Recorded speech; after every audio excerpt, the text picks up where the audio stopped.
I, 19, have my younger sister Calla, teen, living with me. Our dad and his wife had been married for 4 years. His wife had a very young daughter, Lacey. She's my stepsister. Her bio dad and family were never ever around. My dad and his wife passed away 3 months ago. Mine and Calla's mom passed away when we were younger. When CPS became involved because both were left orphans, I took my sister Calla. I was already working full-time since I skipped college, and I just about had what I needed to take care of my sister. They asked me about Lacey and I told them I just wanted to take my sister. Lacey was placed with her grandparents, my dad's in-laws. They became aware that Calla came to live with me and that I had been offered the chance to take their granddaughter and refused. Once they learned this, they asked me why and then pestered me about it for weeks. Finally, they told me they were older, that she could use as much family as possible, and that she missed Calla. She wouldn't really remember me. I asked Calla if she wanted to see her, and she said not really. So the reason I asked the question is I know from my sister that Lacey, Dad's stepdaughter, was really fond of her, called her sister, loved her even though it was one-sided, and I can imagine that this has been extra tough on Lacey because she lost so much. So I told them we were not interested in staying in their granddaughter's life. They told me she was our little sister and that my dad would have wanted us to stick together. I told them I didn't care what my dad wanted. They said not to punish a child for the sins of my parent. So I blocked them and continued on with things until they sought me out on social media via one of their older grandkids. They told me that I should be ashamed of myself and that their granddaughter deserves to be with her siblings and be raised by me since I'm young, fit and healthy and could run around after her like they can't and will be around a lot longer than them. I replied once that their granddaughter was not my responsibility and that I wanted them to leave my sister and me alone because we had no reason to be in touch ever again. That wasn't the end, and they called me selfish and cruel a few times via another account, so I had to set my account to private to stop them. Am I the idiot? Edit. Making clear that Lacey was my dad's stepdaughter, not his daughter. Wait, what? You're 19 and looking after your teen sister and they wanted you to take care of their very young granddaughter too? Not the idiot. They need to figure out how to provide care for their granddaughter. You're already doing a great and kind job taking in your sister. Guilt-tripping a 19-year-old who lost his parents is beyond the pale. I feel super bad for little Lacey. She's an innocent little girl and she's lost both her parents, and from her perspective her big sister too. But, and it's a massive but, that little girl is not related to you and she's not your or your sister's responsibility. If you take her in, it would impact your life and your sister's life greatly. It would be a lifelong responsibility to take on a little girl. Your sister is different. She's a blood relative and a teenager. She can look after herself to a certain extent and certainly doesn't need to be watched the same way a little kid would. Maybe one of the older grandkids could take her if they feel so strongly about this. Wouldn't it be in her best interest to be surrounded by real family? I get it, the grandparents are old, but your stepmom's family can step in way more and help the grandparents more if it's becoming too much on the grandparents, instead of being childish making a Facebook post. I'm glad you blocked her grandparents. I wish you and your sister all the best. Agreed. So Opie and his sister are idiots for abandoning the poor little orphan girl when they've just lost their own dad as well, and Opie's still a teenager? The girl's own grandparents saw an opportunity to harass a kid with no connection to them to take her in because they didn't want to anymore. Document everything, every attempt at contact, every new social media account created, every person they've persuaded to reach out to you, every name they've called you, every response you've sent telling them to stop. Literally everything, and file for a protection or intervention order. They are harassing you and ignoring your request to leave you alone, and they need to stop. My boyfriend, 24, and I, 22 male, went to the beach on the 25th of December. As it is common here, it was a sunny day, so you could get a sunburn if you didn't take some self-care measures. Both my parents are dermatologists, so my siblings and I are very aware of the importance of protecting your skin from sunburn and having a proper skincare routine. My boyfriend, on the other hand, doesn't give a crap about his skin.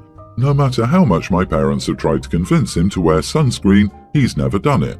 When we got to the beach, I started putting on my sunscreen and he asked me to share some with him. But I refused to share since it wouldn't make sense to take care of your skin just once because he isn't doing it again. Plus, my sunscreen is the one I wear on a daily basis. It's meant to be personal.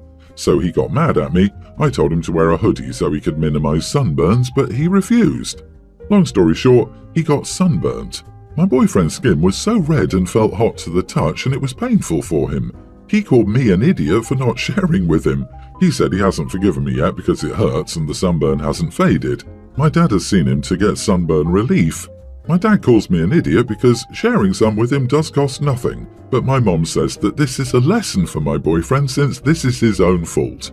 My mom had gifted him sunscreen, but he decided not to use it. Am I the idiot? I refuse to share since it wouldn't make sense to take care of your skin just once because he isn't doing it again. What the heck kind of logic is that?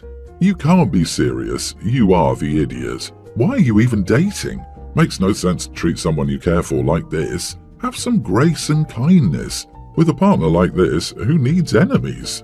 You've been begging him to change and start using sunscreen. He finally makes an effort and asks for some, and you go on an eco trip and shut him down. What's worse, he got a really nasty burn. You basically injured your boyfriend to teach him a lesson. That's sadistic and messed up. This relationship won't survive. Good grief. Sunscreen is supposed to be personal? What an insane thing to say. Using the same sunscreen is too intimate? What the heck is OP doing with it?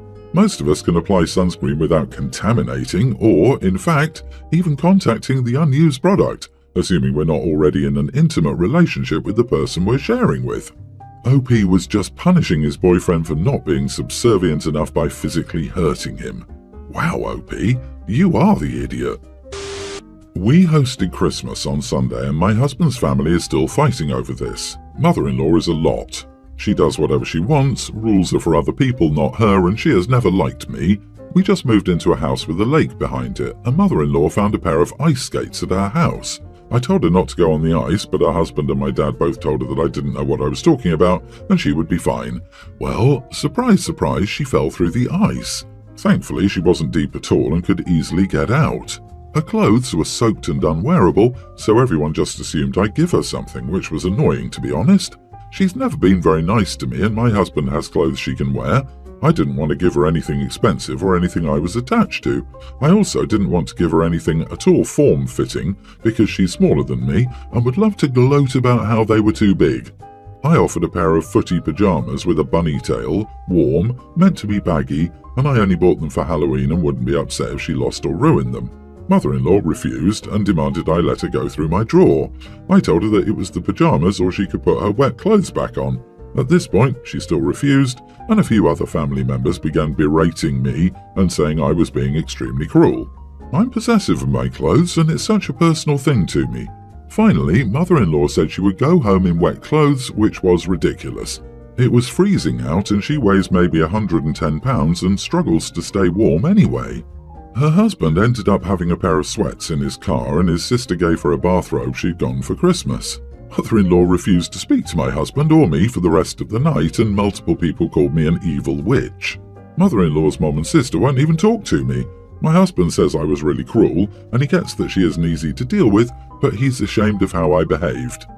Not the idiot. She demanded to search your drawers. I mean, they're your clothes. I wouldn't let anyone go through my clothes the same size as me or not. That's mine. You warned her and she messed around and found out. If she kept her butt off the ice like you told her, this never would have happened. OP also told them no, on her property. Like, Mom, be lucky you weren't left in the wet clothes, take the fuzzy bunny suit and deal with it. As my 5-year-old says, you get what you get and you don't throw a fit. No idea where she learned it. I have not, nor had my husband ever said it. It's a typical case of beggars can't be choosers. Despite everything else, OP offered clothes, but mother-in-law refused, so yeah. Everyone's the idiot here. Yes, your mother-in-law is clearly an idiot in various ways, but there was really nothing else you could have offered her to wear. The optics of offering her a bunny suit and nothing else is pretty bad. I can understand limiting her choices, but I can also understand how your offer looked like a blatant attempt to humiliate her. So why didn't you offer her one of your husband's clothes? When that was brought up, she first yelled about not wanting men's clothes. Her mom raised her and her sister to know that their only worth is being beautiful and marrying wealthy men. Her mom is also a former model who hates that her mother-in-law is prettier than her and loves that her mother-in-law is way too short to be a model. So no way was she putting on bunny pajamas in front of her mom and sister. Oh, so you were doing it to intentionally embarrass her. Got it. You are the idiot for offering her an embarrassing bunny rabbit Halloween costume or nothing. Come on, you were trying to embarrass her, and you get 10 bonus idiot points for acting like you weren't. Yes, it sucks that she isn't nice to you, but she's in need and it's a temporary situation. You couldn't spare some track pants and a sweatshirt. She had to wear her husband's pants and a bathrobe. Seriously? You suck the most. My husband and I recently went on a long overdue vacation to a tropical island. We stayed at an all-inclusive resort, but we also wanted to get out and explore the island. So we decided that each of us could pick an activity to get off the resort for a day. I picked a hike that would bring us up into the island's mountainous interior and through some rainforests. My husband isn't a big hiker, but he agreed to do it with me. My husband narrowed his choices to 2 options: a catamaran trip to snorkel and go dune buggy riding. I get horrible motion sickness. We had some mild turbulence on our flight to the island, and even with the Dramamine I took before we took off, I still got nauseous and lightheaded. I told my husband that both of the ideas he picked were things I knew would make me motion sick. He told me that it probably wouldn't be that bad, but I told him that I knew my body and I knew without a doubt that both of those activities would make me sick. I asked him if there were any other activities that he was interested in, but he said those 2 were the only ones that piqued his interest. He eventually agreed to go on the hiking trip first, and then we could figure out the activity he wanted to do. While on our hike, we started talking with another couple also staying at our resort. They'd been there a couple of times, and my husband asked if they'd done either of the activities he wanted. They'd done both and said they were both a lot of fun, but the wife said that the catamaran trip was rough at times and a couple of people on their trip got seasick. She also said that the dune buggy was fun because you get to drive it yourself, but it's mostly on dirt tracks that can get pretty bumpy. From the way she described it, I knew that if I did either of those things, I would get sick. When we got back from the hike, I told my husband that I didn't want to do either of the activities he wanted to do, and asked again if he could please pick something else for us to do. He said those were the only 2 things he liked, and if I don't want to do them, we won't because he doesn't want to go alone. I knew he was upset because he was really excited about the things he wanted to do, and after I told him I wouldn't do them, his demeanor definitely changed. I wouldn't say he was sulking, but he was definitely less animated and not his usual fun self. He spent the rest of our trip just sitting around the pool doing nothing. I tried to get him to do things with me, like get a massage, but he told me to go do that myself. When he didn't change his attitude, I finally asked him what was up, and he told me that he'd gone outside of his comfort zone to go on a hike with me, but I wouldn't do the same for him. I told him that hiking doesn't make him sick, so that's a big difference, but he told me I could have at least tried one of them. Am I the idiot? You are the idiot. You could have tried the dune buggy with him and stopped if it was a problem, at which time he might have been happy continuing on his own, or driven your own behind him and gone slower. You didn't even try. You are wrong for expecting your husband to do an activity he didn't want to do while fully knowing that you would never agree to do the activities he wanted to do. That's not being a good partner. Disagree. You aren't supposed to drive when you take this medication. It's very sedating and the box literally tells you not to. Not the idiot. I 100% understand you're not wanting to risk motion sickness on your vacation, and I think your husband is an idiot for expecting you to just try it when you're getting nauseated on airplane rides. You were transparent that you didn't want to do those things for a legitimate reason. I also understand feeling disappointment that he put a damper on things when he didn't get to do what he wanted. Everyone's the idiot here. Her feelings and nausea are valid. I wouldn't want to do something my partner would be uncomfortable doing, but Opie even said that they didn't research the activities at the resort before going. They went in blind. They're not working as a team. They never should have had a rigid, I pick then you pick. It should have been a collaborative effort from picking the vacation to the activities, so they could both have fun. I, 24 female, was recently asked out by a guy, 27, I met at a friend's birthday party. I was definitely interested, so I gave it a shot. He planned the first date. He chose to take me to a luxurious restaurant. Unfortunately, there was no chemistry, so I'd already mentally checked out halfway through the date. At the end, he paid the bill. He said he was happy to treat me. Fast forward to the next day, we texted a bit, and I let him know that I was no longer interested. He throws a temper tantrum and immediately asks for the money back. I say no and block him. I've discussed this with our mutual friend and she's horrified. She said he's totally the idiot and planning on cutting him off from the group. She's basically his only connection to the friend circle. On the other hand, another female friend said I should have paid for my share instead of setting unrealistic expectations. Meanwhile, he started texting me from a different number and calling me all sorts of names. So, am I the idiot for not splitting the bill once I knew I wasn't interested anymore? Not the idiot, he asked you out. He chose the expensive restaurant. None of that was contingent on you guys having chemistry or a second date. First dates serve the purpose of seeing if there's chemistry. Sounds like you dodged a bullet anyways. What a nut job. One date and he's already displaying some troubling and stalkerish behaviours. Name-calling and calling from other numbers definitely crosses a line. Unrealistic expectations? What expectations? He invited you out. He said he wanted to treat you. The dude is just a sore loser. In no way is buying a woman dinner equivalent to a ticket for more. You weren't going to, nor expected to, pay your share when you thought you might be interested. So why would not being interested change anything? That factor is literally irrelevant. And the fact that he's harassing you from different phone numbers now, etc., only goes to show that your instincts about him were spot on. What a gentleman. Oh, for the love of dog, I see why that dude is single. Hope marinara was on the menu because the red flag was hoisted high.